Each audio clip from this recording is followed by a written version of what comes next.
बिस्मिल्लाहिर्रहमानिर्रहीम। अस्सलाम वालेकुम नाज़रीन, दुनिया न्यूज़ पर आप देख रहे हैं प्रोग्राम नुक्ता नज़र। मैं हूं आपका मेज़बान मोहम्मद अजमल जामी। स्टूडियोज़ में तशरीफ़ रखते हैं जनाब मुजीबुर रहमान शामी साहब। दो बड़े और अहम मौज़ूआत हैं।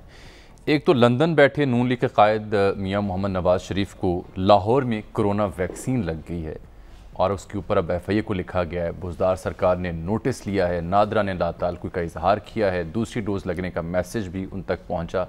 ये सब कैसे हुआ, कहाँ हुआ, कब हुआ, हुकूमत अब क्या कर रही है, इस पर तफसील से बात होगी। और डेंगू लार्वा की निशानदेही हुई है शहर लाहौर में कई एक मकामात पर, पॉश एरियाज़ में एमरजेंसी नाफिज की गई है। दूसरा अहम मौजू आज का इंतखाबी इस्लाहात EVM मशीनों के इस्तेमाल से जुड़ा है, जहाँ शिबली फराज साहब ने आज एक अहम प्रेस कॉन्फ्रेंस की थी। अपोजिशन और इलेक्शन कमीशन ऑफ पाकिस्तान को बददस्तूर EVM मशीनों के इस्तेमाल पर तहफ़्फ़ुज़ात हैं। कैसे ये तहफ़्फ़ुज़ात दूर होंगे, शिबली फराज साहब से बात करेंगे प्रोग्राम के अगले हिस्से में।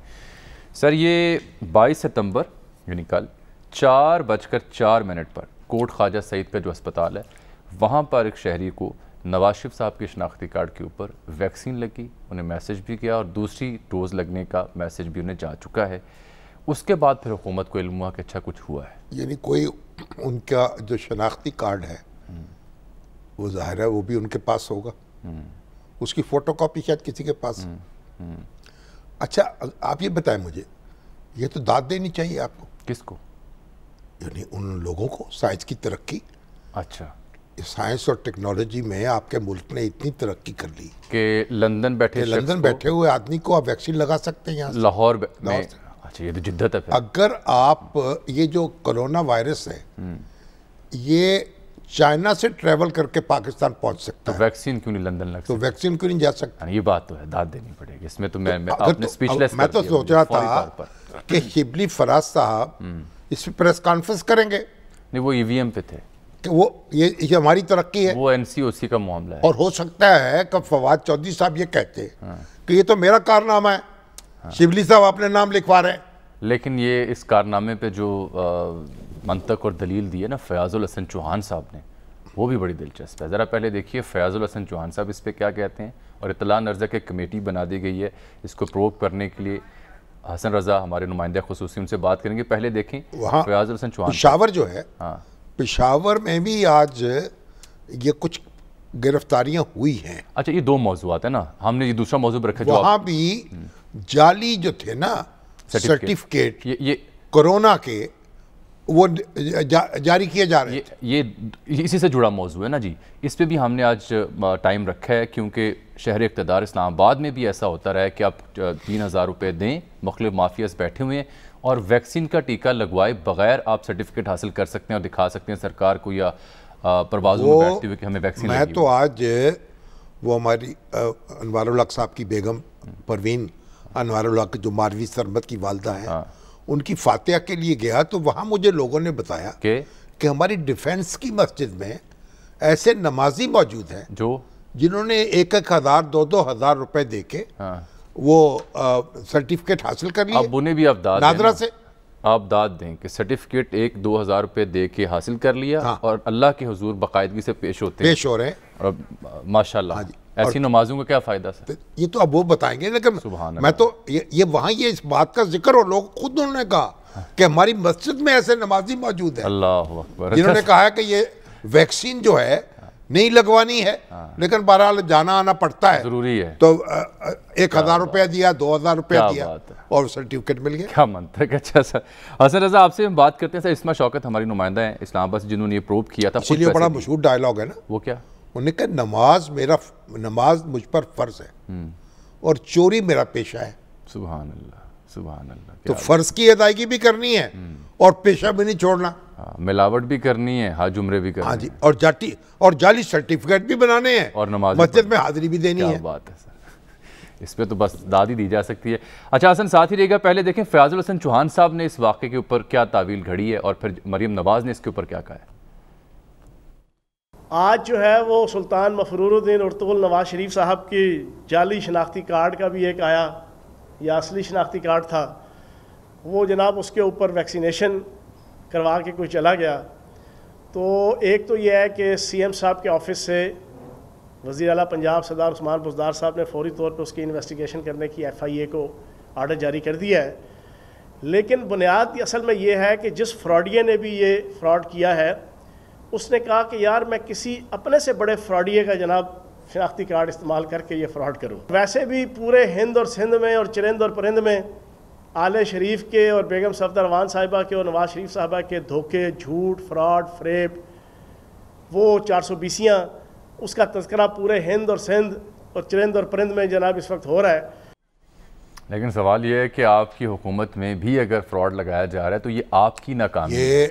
आप उन्हें दाद दे रहे हैं और अपनी इंतज़ामी हिकमत अमली को खुद एतराफ़ कर रहे हैं कि हम इस काबिल हैं कि हमें फ्रॉड लगा। हसन चौहान साहब ने जो अल्फाज इस्तेमाल किए हैं और जो आपने चलाए हैं, मुझे तो यानी अब एक ये स्टूडियो लगता है कि ताफ़ुन से भर गया है। चलो हम आपको जवाब सुना देते हैं। क्यों मतलब क्या वजह है यार? कोई आराम से बात कर ले, कोई सलीके से बात कर ले। क्यों हम तोड़ फोड़ पे लगे रहते हैं, लोगों को जख्म लगाने पे लगे रहते हैं? एक ही मुल्क के रहने वाले हैं, एक ही कौम के फ़र्द हैं, कोई तो खुदा खौफी कर ले। अच्छा जवाब सुन लेना, फिर मैं आपको इन्वेस्टिगेशन भी इसकी करते हैं। हम देखिए जवाब क्या है। इससे पहले मरियम साहब ने क्या कहा। खबर तो बड़ी मुज़क्का खेज़ है, लेकिन मुझे ये तशवीश हुई कि अगर ये आपका सिस्टम है, इस तरह से जो है वो आपका इंदराज किया जा रहा है जाली तरीके से, तो फिर ये एक और जो नामोशी है इंटरनेशनल, वो पाकिस्तान के हिस्से में इनकी नाअहली की वजह से आएगी। इसका इंटरनेशनल रिएक्शन आ सकता है। मैं इस बारे में मुझे तशवीश है। 2018 का इलेक्शन इस हुकूमत की हर चीज़ की तरह उनकी ये जो वैक्सीनेशन का रिकॉर्ड है और वैक्सीनेशन का इंदराज है वो भी जाली है। अच्छा जी, अब हसन रज़ा आप बताइए, ये 4:04 22 सितंबर को कोट ख्वाजा सईद के अस्पताल में हुआ क्या था? तब से लेके अब जबकि हम आपसे मुखातिब और नाज़रीन देख रहे हैं, अब तक पंजाब सरकार ने किया क्या है? ज़िम्मेदार कौन है? देखिए, 2 अफराद को तो गिरफ्तार किया गया है, लेकिन इससे पहले एक बहुत बड़ी कहानी है। ये आज या कल का मामला नहीं है, बल्कि 6 से 7 माह कबल ये मामला रिपोर्ट होते रहे महकमा प्राइमरी हेल्थ डिपार्टमेमेंट को, मुतअद्दिद अफसरान और ओहदेदारों को, कि जाली तरीके से सर्टिफिकेट हासिल किए जा रहे हैं और पैसे लिए जाते हैं। एक्सपो में भी शायद कुछ माह कबल जो है वो गिरफ्तारियां भी अमल में लाई थी और मुअत्तल भी किया गया था जब सूबाई वजीर डॉक्टर यास्मीन राशिद ने उसका नोटिस लिया था। और ये देखने में आया कि बहुत जगहों पर जाली एंट्री करवा के सिर्फ फॉर्म हासिल करने के लिए या तो वीजा लेके बाहर जाना चाहते थे या कोई ऐसे मामला सामने आते रहे। लेकिन कल जो इकदाम किए हैं, इस पर फेडरल इन्वेस्टिगेशन एजेंसी हुकूमत ने उनको टास्क दिया है कि वो काम करे। उसके साथ साथ हुकूमत पंजाब ने खुद जो है 24 घंटों में 48 घंटों के लिए 4 रुकनी कमेटी तश्कील दी है, जिसमें डिप्टी सेक्रेटरी एडमिन और इस सब मामला को जो है वो देखेंगे और रिपोर्ट पेश करेंगे। लेकिन इसकी जो तहकीकात मुख्तलिफ ज़राओं से मैंने हासिल की है, वो मेरे ख्याल में कुछ अफराद का शायद स्टिंग ऑपरेशन था, या ये कहा जा सकता है कि ये जानबूझकर ये हरकत की गई है कि ये चेक किया जाए कि किस तरह के ये मामला किए गए। और उसके लिए मैंने जो रिकॉर्ड हासिल किया, जो नवीद अल्ताफ कोट ख्वाजा सईद का जिसका सिस्टम था और जिसके सिस्टम आईडी इस्तेमाल हुआ है, वो कल छुट्टी पर था और उनकी जगह आदिल और आमिर, इन्होंने बैठ के ये मामला बाकायदा तौर पर ये सब इकदाम किए और इनका जो है, और इनको जो तो कुछ मालूमात मिली है वो शायद 10,000 रुपए मिले हैं इस काम करने के लिए। अब इनसे वो तो दोनों को गिरफ्तार तो कर लिया है। जी ये बताइए, ये नादरा के कारकुन हैं या महकमा सेहत से ताल्लुक रखते हैं, और ये जिम्मेदारी नादरा की है या महकमा सेहत की है? इससे पहले हसन आप बताएं, नादरा हुकाम से मेरी बात हुई थी कि ये आप लोगों का काम नहीं था क्या कि जो शनाख्ती कार्ड का इंदराज हो रहा है उसको चेक किया जाए? उन्होंने कहा जी हमने एक मैनुअल NCOC और हेल्थ डिपार्टमेंट को जारी कर रखा है, ये हमारी जिम्मेदारी नहीं है। जहाँ पे डाटा एंटर हो रहा था, जो महकमा उसका जिम्मेदार है, ये उसका जिम्मेदारी थी कि उनको उन्होंने एक्सेस दे दिया। एक्सेस दे दिया। जी हसन, बगैर दुरुस्त फरमा रहे हैं, क्योंकि बगैर उनका DNA कराए। अब देखें ना, एक शनाख्ती कार्ड है जिसके ऊपर लिखा है नवाज शरीफ, तो वो जो शख्स एंट्री कर रहा है क्या वो अंधा है?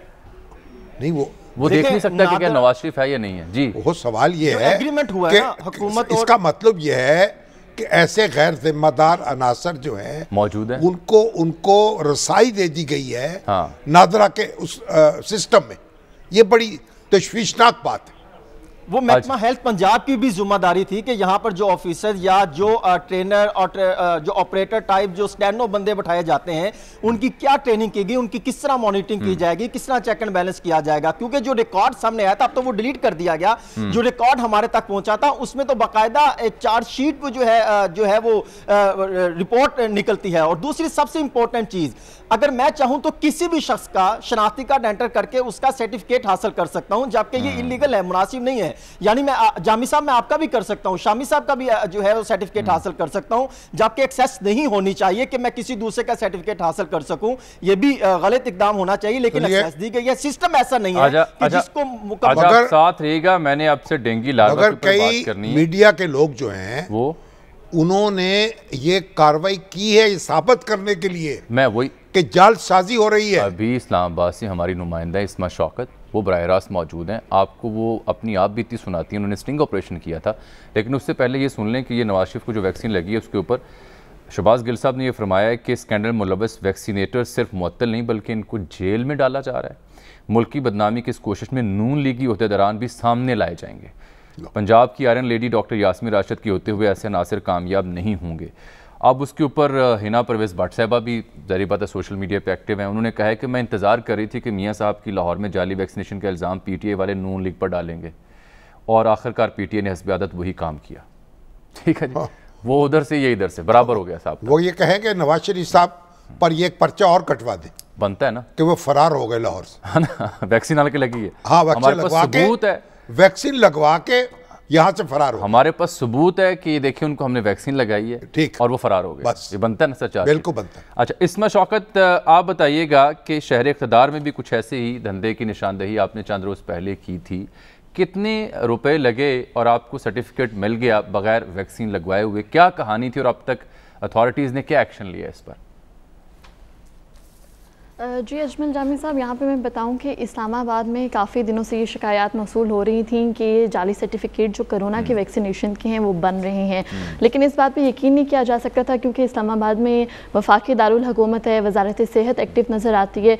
इसलिए मैंने ख़ुद ये स्टिंग ऑपरेशन किया और मेरा रब्ता एक सोर्स के ज़रिए एक ऐसे आदमी से हुआ, आमिर नामी वो शख्स था, उससे मेरा व्हाट्सएप के थ्रू रब्ता हुआ और उस बंदे ने मुझे गारंटी दी कि वो जो नादरा से वेरीफाइड सर्टिफिकेट है वो मुझे आधे घंटे में जो है सिर्फ 3000 रुपये में जो है वो मुझे दे देगा। पहले तो इस बात पे यकीन नहीं हुआ कि नादरा से किस तरह से जो वेरिफिकेशन है आपकी कैसे हो सकती है, आप वैक्सीन ना भी लगवाएं उसके बाद भी आपके पास सर्टिफिकेट आ जाए। खैर उसको हमने 3000 रुपये अकाउंट में ट्रांसफ़र किए और उसके बाद जो है उसने आधे घंटे में वैक्सीन जो है वो सर्टिफिकेट जो था वो हमें लाकर हाथ में व्हाट्सएप के थ्रू जो है वो पकड़ा दिया। यहाँ मैं ये लाजमी बताऊँगी कि जो वैक्सीनेशन सर्टिफिकेट मुझे मिला है वो मेरे अपनी फैमिली मेम्बर का है जो ना कभी उकाड़ा गई हैं और मेडिकल इशू की वजह से डॉक्टर ने मना किया हुआ था कि उनको वैक्सीनेशन फ़िलहाल नहीं लगवानी है। वो उकाड़ा भी कभी नहीं गई हैं, उसके बावजूद उनको उकाड़ा के जो हॉस्पिटल है वहाँ से वैक्सीन जो है वो लग चुकी थी। उसके बाद दोबारा मैंने उस शख्स से रब्ता किया ये कंफर्म करने के लिए कि आया ये सर्टिफिकेट जो है वो वेरीफाइड सर्टिफिकेट है या फिर जाली। बिल्कुल। उसके बाद उस शख्स ने मुझे ये गारंटी दी कि आप चाहे नादरा के वेरिफिकेशन जो एक वेबसाइट है उस पर जाएं या नादरा के ऑफिस चली जाएं, वहाँ से आप ये कंफर्म कर लें। ये पूरा एक प्रोसेस है, आप वेबसाइट पे जाएं, वहाँ पर जो आपका कोड होता है सर्टिफिकेट का वो आप डालेंगी तो आपका वेरीफाइड सर्टिफिकेट आपके पास आ जाएगा। बिल्कुल, हमने इस्लामाबाद के जो ब्यूरो चीफ है उन्होंने कहा कि इस पर आप देखें, एक्टिव होकर देखें कि क्या होता है और क्या नहीं होता। खैर हमने दोबारा नादरा के जो वेरिफिकेशन वाला एक प्रोसेस था उस पर हम लोग गए हैं, जाके हमने उसको ओपन किया तो वहाँ पर ये सर्टिफिकेट जो था मौजूद था, वेरीफाइड हुआ हुआ सर्टिफिकेट था। 3000 में बगैर वैक्सीनेशन लगवाए घर बैठे हुए, आप कहीं भी बैठे हुए आपके हाथ में सर्टिफिकेट सिर्फ आधे घंटे में आ सकता है। तो आपने क्या ब्यूरो चीफ खबर घुमन साहब को भी सर्टिफिकेट बनवा के दिया या उन्होंने असली टीका लगवा लिया था? नहीं, उन्होंने असली टीका लगवाया हुआ है। अच्छा, तो क्या इस पे ऊपर कार्रवाई की है हुकाम ने जब आपने इसको मंजर आम पर लेके इस स्कैम को, इस स्कैंडल को? कार्रवाई की इत्तला है दुनिया न्यूज़ ने इस स्कैंडल को मंजर आम पे लेकर आया। कई बार हमने इस चीज़ को ऑन एयर करवाया, वजारत सेहत को बताया, DHO इस्लामाबाद को बताया, हमने जो है DC इस्लामाबाद को बताया।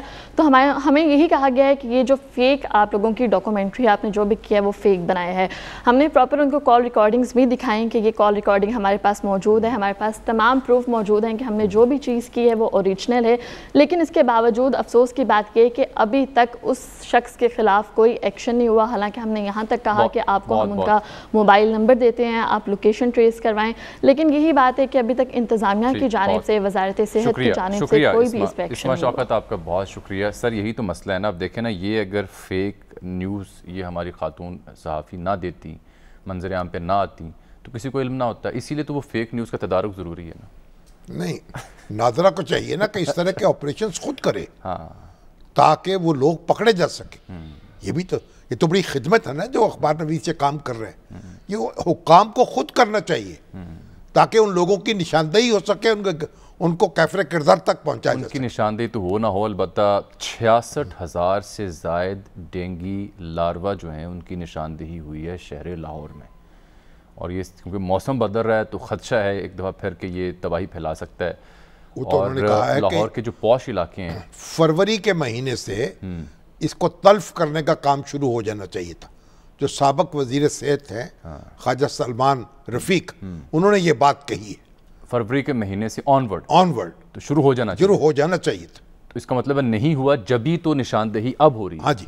तो हसन रजा, ये डेंगी लार्वा जो बरामद हुआ है लाहौर में, इसकी क्या सूरत हाल आपको समझ आई? हुकाम क्या बताते हैं? अचानक बरामद हो गया, किसी को खबर थी कि इसके ऊपर भी काम करना है कोरोना के साथ साथ? देखें, ये शुरू में जो साबिक डिप्टी कमिश्नर लाहौर थे मुदस्सर रियाज मलिक, उनकी जानिब से प्लानिंग की गई थी कि किस तरह हमने डेंगी लार्वा के ख़िलाफ़ इकदाम करने हैं और डेंगी लार्वा को तल्फ करने और अफजाइश को ख़त्म करने के लिए क्या क्या इकदाम करने हैं।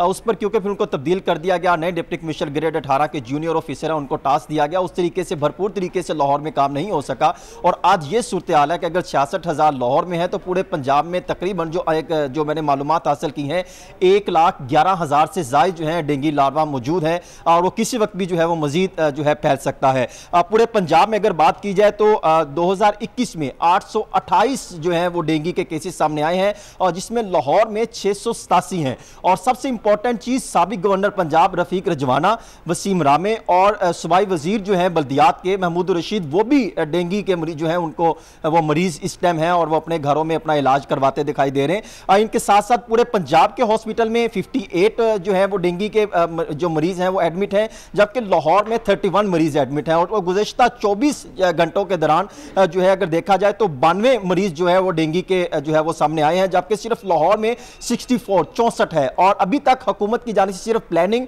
और हिदायत जारी की जा रही हैं, कोई भरपूर इंप्लीमेंट जो है अमल दरामद होता दिखाई नहीं दे रहा। सिर्फ टीमें तश्कील दी गई हैं, वो विजिट करते हैं, अपनी रिपोर्ट बना देती हैं, कागजी कार्रवाई बनती है और बता दिया जाता है कि 6,000 हमने टीमें तश्कील दी, विजिट करके आगे। लेकिन इसमें एक खतरनाक बात यह है कि ये तमाम जो पॉश इलाके हैं जहाँ शहरी खुद को किसी हद तक महफूज समझते हैं कि हमारे यहाँ सफाई सुथराई और दीगर इंतजाम बेहतर हैं, ये वहाँ पे ज़्यादा तादाद उन इलाकों की है जो बज़ाहिर पॉश इलाके हैं जहाँ पर ये डेंगी लार्वा बरामद हुआ है। ये डॉक्टर जावेद मलिक साहब हैं। अच्छा, उनकी ट्वीट है, डेंगी तबाही के दहाने पर घर घर दस्तक दे रहा है। पंजाब के किसी एक घर में अभी तक स्प्रे नहीं हो सका। डेंगी ब्रिगेड को तो जैसे नींद आवर गोलियां खिला दी गई है। कोई आवाम की फरियाद पर कान नहीं, हरकत में आना पड़ेगा वगरना सूरत हाल। डॉक्टर यास्मीन राशिद साहबा पर बड़ा गुस्सा उतारा है इन्होंने। वो तो खैर अपनी जगह, इनका गुस्सा तो अपनी जगह है, उसकी बात नहीं करते, लेकिन मुतहर्रक नहीं हुआ महकमा। ठीक, अभी आप कोरोना से निपट रहे हैं और अब ये डेंगी, इधर डेंगी हमलावर हो गया है। ये 66,000 से जायद डेंगी लार्वाज हैं जो बरामद हुए लाहौर में, ये मतलब हज़ारों की तादाद में। अच्छा, बहुत शुक्रिया हसन आपका। अच्छा सर, जैसे कि कोट ख्वाजा सईद अस्पताल का हम जिक्र कर रहे थे, एक सहाफ़ी मुकामी शहजाद ख़ान, उन्होंने हमें ट्वीट की सूरत में मैसेज भेजा कि कोट ख्वाजा सईद अस्पताल एक ऐसा अस्पताल है जहाँ पर मरीज़ पहले पर्ची, फिर डॉक्टर, फिर स्टैंप, फिर वापस डॉक्टर, फिर मेडिसिन और आखिर में जाके उसे दर्द का एक टीका जो है वो लगता है, जिसके लिए वो लाइन में खड़ा रहता है। इतनी देर के दर्द उसकी डबल हो चुकी होती है। अमला जो है उन्होंने कहा है कि ये किसी और मिजाज का यहाँ पे तयन जो अमला है भारत। तो ये सारे सरकारी अस्पताल जो हैं उनके बारे में यही शिकायत है ठीक, प्राइवेट अस्पताल में जाएं, वहां लोग अफोर्ड नहीं कर पाते, सरकारी अस्पताल में जाएं, वहां कुछ सुनता नहीं है। ठीक, ये तो हो गया सर नवाज शरीफ साहब को वैक्सीन लगने का मामला, डेंगू लार्वे की निशानदेही जो हमने की है। अब एक ब्रेक की जाने बढ़ते हैं। ब्रेक के बाद हमने रब्ता करना है जनाब शिबली फराज साहब से EVM मशीन पर। अब मैंने उनसे बात करनी है क्योंकि कोरोना वैक्सीन लग चुकी है सर। नाज़रीन एक ब्रेक। वेलकम बैक नाज़रीन। इंतखाबी इस्लाहात, EVM मशीन, इनके इस्तेमाल, अपोजिशन और इलेक्शन कमीशन को जो लाहक तहफ़्फ़ुज़ात हैं उन पर हमने इस मौजू पे इस हिस्से में प्रोग्राम में बात करनी है। शिबली फराज साहब जैसे दस्तयाब होंगे गुफ्तगू का आगाज़ करेंगे। लेकिन सर ब्रेक में इत्तला मिली कि मियाँ महमूद रशीद साहब जो हैं वो भी डेंगू का शिकार थे। उन्होंने बताया कि अब वो रिकवर हो चुके हैं अल्हम्दुलिल्लाह। फिर डॉक्टर सरवर साहब का मारूफ मौलज है, उनका फ़ोन आया हुआ था। वो बता रहे थे कि जी ये हालिया दिनों में डेंगू पेशेंट्स की तादाद में उनके यहाँ इजाफ़ा हुआ है और साथ उनकी अंडरस्टैंडिंग ये है कि ये जो ये मामला हुआ है जाली वैक्सीन का नवाज शरीफ साहब के नाम पे, ये हुकूमत को एम्बैरस करने के लिए किया गया। बहरहाल शिबली साहब तशरीफ ले। ऐसे ही होता है ना जी, ऐसे ही। इसका मतलब है आपका सिस्टम ठीक काम नहीं कर रहा, इसीलिए तो जिसने भी किया है उसने ये बता दिया ना। अच्छा ही बस। अच्छा, विफाकी वज़ीर शाबाश देनी चाहिए। ठीक, विफाकी वज़ीर साइंस एंड टेक्नोलॉजी जनाब शिबली फराज साहब टेलीफोन लाइन पर तशरीफ ले हैं। शिबली साहब बहुत शुक्रिया आपके वक्त का। ज़रा मैं आपकी खिदमत में ये पहले एक बयान नशर करना चाह रहा हूँ जो मोहतरमा मरीम नवाज़ ने आज दिया है EVM मशीन और नई इंतखाबी इस्लाहात के ऊपर। देखिए।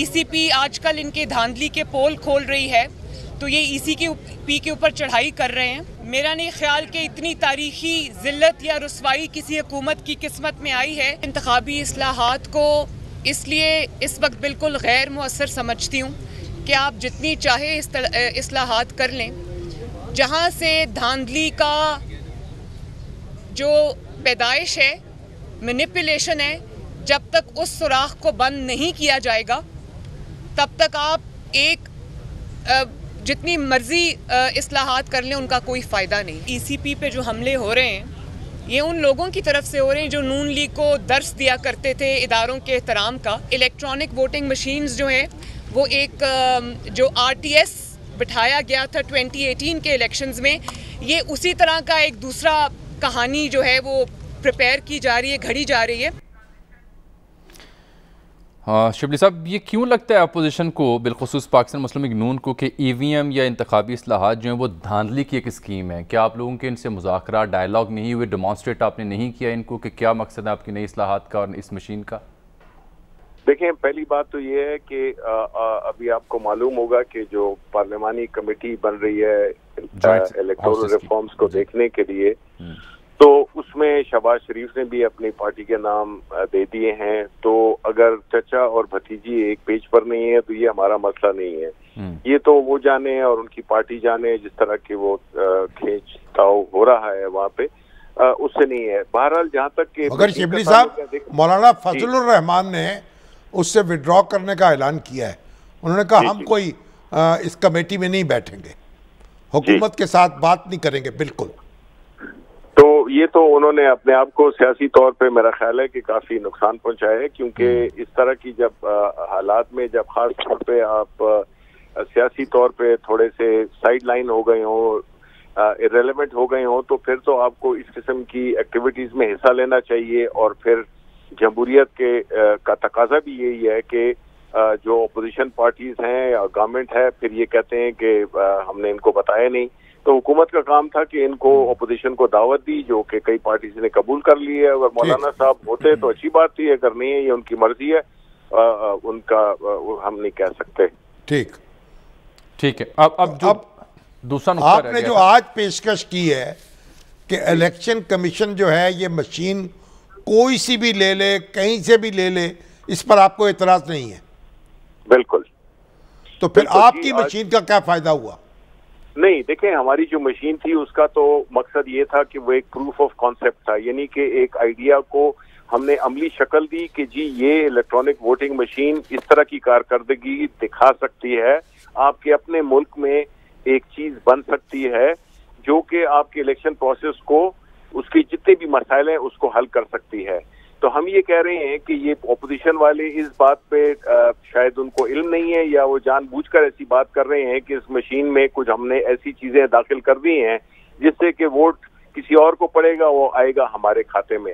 तो हम ये कह रहे हैं कि इस बात पे हम ना थोप रहे हैं इस मशीन को।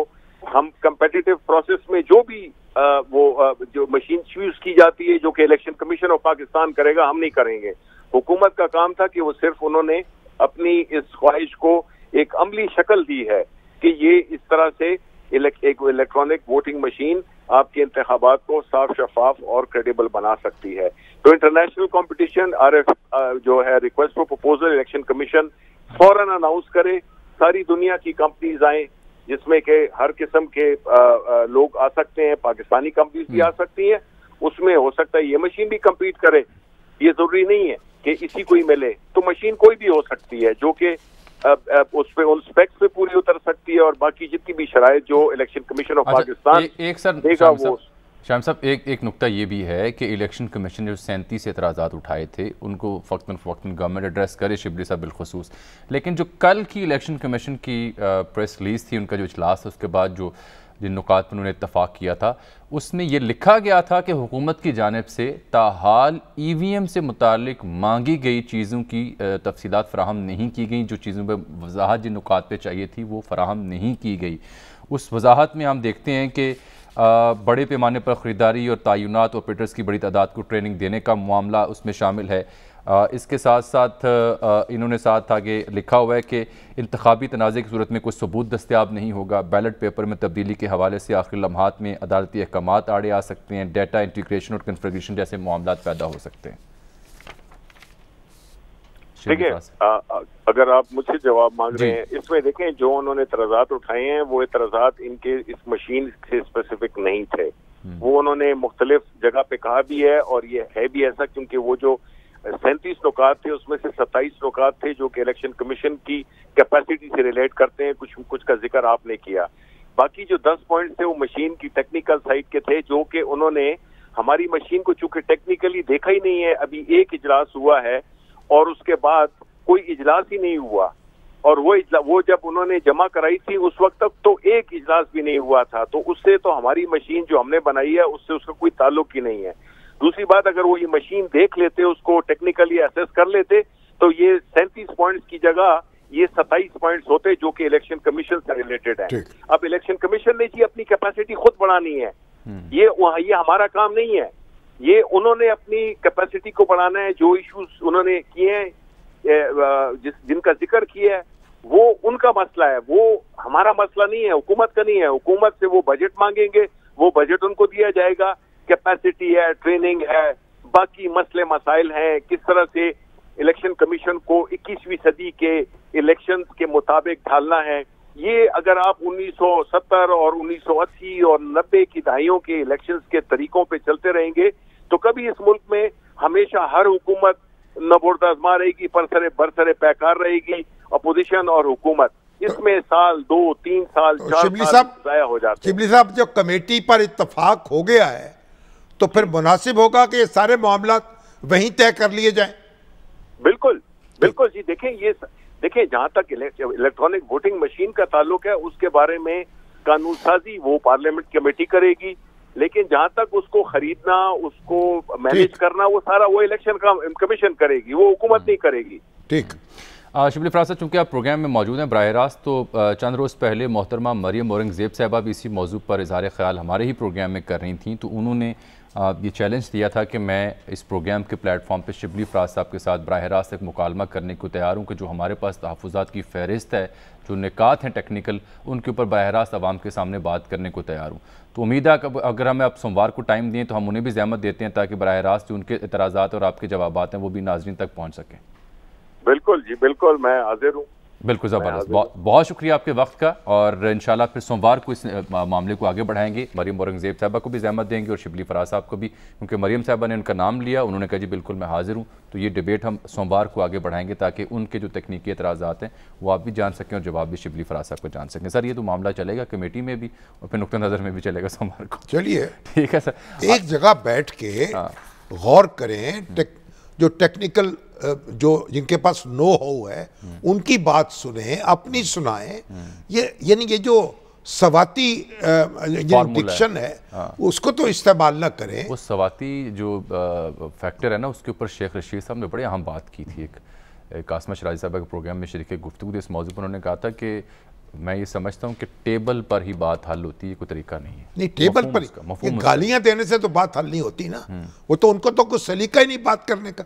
अब वो भी वजीर रेलवे, वो भी वजीर रेलवे, क्या करें अब? माजी के और मौजूदा उनको चढ़ाए रेल के ऊपर, तो उतारे जाके कराची से पार।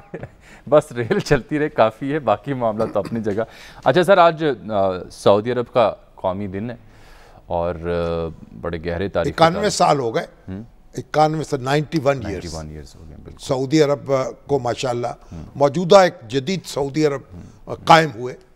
सल्तनत उस्मानिया के ख़ात्मे के बाद फिर जो मुख्तलिफ ममालिक बने हैं उनमें एक सऊदी अरब भी शामिल था। तो किंग अब्दुल अजीज़ उसके बानी थे और यानी उन्होंने उसको तवानाई बख्शी। तो सऊदी अरब और पाकिस्तान के ताल्लुकात तारीख़ी तौर पर बड़े गहरे रहे और उम्मीद है गहरे रहेंगे। सऊदी अरब को हमारी नेक ख्वाहिशात पहुँचे। फवाद चौधरी साहब का बयान था इस सिलसिले में, बड़ा अच्छा बयान दिया आज उन्होंने, सुना दूं? हाँ, बड़ी खुशी हुई। ताहिर अशरफी साहब भी मौजूद थे और सदर मुमलकत भी उसकी हजरत अल्लामा ताहिर सदर मुमलकत जो थे वो प्रिजाइड कर रहे थे। अब उनकी बेगम जो है समीना अलवी, उनको भी कोविड हो गया, अल्लाह ताला उनको शफा दे। ठीक, देखिए फवाद चौधरी, हालांकि उनको तो पहले वैक्सीनेट हो चुकी है।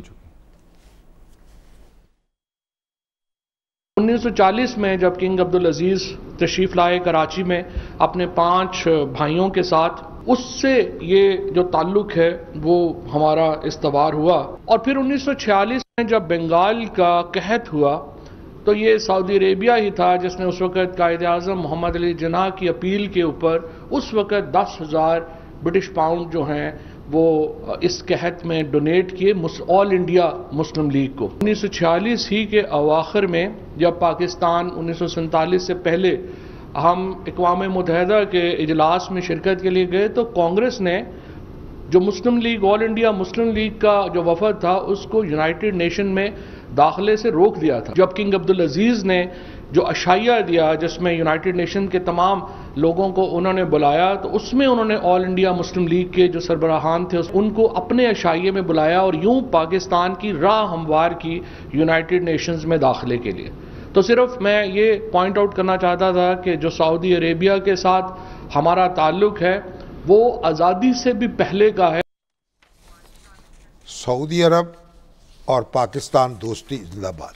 बिल्कुल ठीक, बिल्कुल ठीक। अच्छा सर, 2 से 3 अहम मामला रह गए। एक तो यूनिवर्सिटी ऑफ नारोवाल के मुलाजमीन की जो फरियाद हमने कल नाज़रीन के सामने रखी थी, उसमें मेरी आज बड़ी कोशिश थी कि जो सूबाई वज़ीर हैं हायर एजुकेशन के उनसे रब्ता हो सके। मसरूफियत का पता चला कि दस्तियाब नहीं हो पाएंगे, जैसे ही वो दस्तियाब होंगे उनसे इस मामले में बात कर लेंगे। HEC का एक सॉफ्टवेयर होता है जिससे प्लेजरिज्म चेक किया जाता है थीसिस का, उसमें भी शिकायत आ रही है कि पेमेंट नहीं हो पाई और जो सॉफ्टवेयर प्रॉपरली काम नहीं कर रहा। तो इन 2 मामला पे जब भी राजा यासिर हुमायूं सरफराज दस्तियाब, अच्छा, आज वो कर लेंगे। और ये जो आयशा मंजूर वट्टू जी, मियाँ मंजूर अहमद वट्टू जो साबिक़ वज़ीर आला पंजाब के, उनकी बेटी हैं, पैमरा में है, पैमरा में बहुत पढ़ी लिखी माशाल्लाह। उनकी बेटियां माशाल्लाह एक से एक बढ़कर। रुबीना वट्टू जो हैं बड़ी जबरदस्त सोशल वर्कर हैं, जहांरा वट्टू और है जहांरा वट्टू, और फिर ये आयशा मंजूर वट्टू, फिर आयशा वट्टू तो बड़ी जबरदस्त शायरा है। और उनकी जो अंग्रेजी शायरी है उसका मजमुआ छपा है, शॉर्ट पोएम्स हैं, पेटल्स, बहुत बरजस्ता, इन माई डायरी, मेरी डायरी में पंखड़ियां। तो बड़ी एक अच्छी नज़में उसमें कही हैं। आज उनकी तकरीब थी, मैं भी हाजिर हुआ, लेकिन फिर प्रोग्राम में आना था, वो मुझे भी हाजिर होना था, बस इसी तकरीर किए बगैर वापस आ गया। तो जब मैंने वट्टू साहब ने मुझे किताब दी तो आपने क्या, तो मैं हैरत में डूब गया। कैसे? मैंने कहा वट्टुओं के घर में अब अंग्रेजी के शायर पैदा होने लगे। कमाल हो गया। दाद तो देना भाई, वट्टू जो हैं अगर उर्दू में पंजाबी में शेर कह दें तब भी दाद देनी चाहिए, लेकिन बहरहाल तो अंग्रेजी की शायरा और अच्छी भली शायरा। और फिर एक नज़म तो कमाल है, the children of my husband जी, उनका कि मेरी अपनी जो सतीली वालदा हैं उन पर नज़म लिखी है, उन्होंने परवरिश की, अपने बच्चे बनाकर अपने सीने से लगा के रखा। ऐसे ही और मतलब एक बड़ी अच्छी नज़म किताब जो है ना वो आ चुकी है। तो मंजूर वट्टू साहब जो हैं उनकी सियासत तो अपनी जगह रही। आज तो यूसुफ रज़ा गिलानी साहब भी वहाँ मौजूद थे और जनाब हमारे चीफ जस्टिस साबक एजाज निसार साहब भी थे, वाह, और कामरान लाशारी साहब भी थे। अच्छा, बहुत उम्दा ये उन्होंने लेकिन मजमुआ छापा अपनी अब बात ये है कि भट्टू साहब जो है, क्या पीपल्स पार्टी से कोई दोबारा आंख मचोली हो रही है क्या? नहीं, कोई उल्फत परवान तो चढ़ रही है, क्योंकि हालिया दिनों बिलावल भुट्टो साहब से भी उनकी एक मुलाकात हुई। बिलावल खुद उनके यहाँ आए हुए थे। उनकी डायरी में भी तो कोई पंखड़ियां होंगी ना, वो किसी दिन उनसे जो हो सका कहीं सूख गई हो। ऐसा ही ऐसे सूखे हुए ठीक फूल किताबों में मिले, क्या कहा अहमद फराज? ऐसा ही है। अच्छा, अब ऐसा है कि आयशा मंजूर भट्टू की जो किताब है ये बहुत नेचुरल है, बड़े उम्दा इस्तारे हैं जो फितरी हैं और बड़े लतीफ़ एहसासात और जज्बात हैं जिनको उन्होंने अपनी इस किताब में हवाला दिया है। अच्छा सर, ये तहरीक इंसाफ के दरीना कारकुन बड़े पुरजोश खुर्रम महमूद, हाँ, बहुत अमेरिका में बहुत कमिटेड थे, चाहे किसी को सियासी खिलाफ सोशल मीडिया पे बड़े बिजनेसमैन थे, सोशल मीडिया पे एक्टिव थे। हमारे यानी जो Sheikh Hamid Mahmood national press trust के चेयरमैन थे, भुट्टो साहब के करीबी साथी थे, उनके भतीजे थे तारिक महमूद साहब, उनके बेटे थे। अल्लाह उनकी मगफरत करे। बड़ी जवां उम्री में कैंसर की नजर हो गए, बहुत दुख हुआ। नाज़रीन, यहाँ प्रोग्राम वक्त है एक छोटी सी ब्रेक का। नाज़रीन, इसके साथ ही आज के प्रोग्राम का वक्त यहाँ खत्म होता है। आपसे मुलाकात होगी अगले प्रोग्राम में, तब तक के लिए इजाजत दीजिए। अल्लाह हाफिज़।